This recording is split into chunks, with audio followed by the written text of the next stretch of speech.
Voilà ce qu'il reste du toit et du dernier étage de cet immeuble à Coulennes. Les résidents, des familles et des personnes âgées saines et sauves.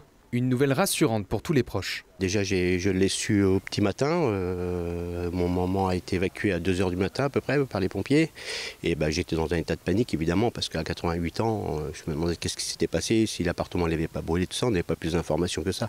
Sur les 36 appartements, une vingtaine sont endommagés, 8 sont détruits.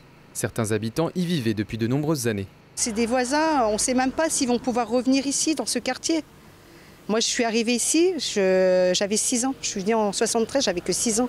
Donc tous mes anciens voisins m'ont vu grandir. Pour les anciens, ça va être très dur pour eux. Par contre, ça a été super bien géré par la ville, les secours, les voisins ont tous été solidaires entre eux. On a toujours fait attention aux uns et aux autres. La Mansale était là, franchement, super bien géré.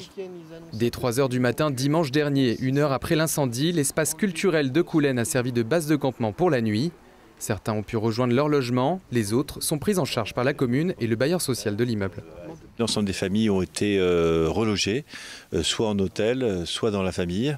Et puis là, on va se réunir tout à l'heure en cellule de crise pour aussi aider les habitants dans leur démarche personnelle. À la fois, pas certains pour retrouver une ordonnance de médecin, d'autres pour retrouver des vêtements, et puis d'autres aussi qui commencent à réfléchir à la solution de relogement définitive.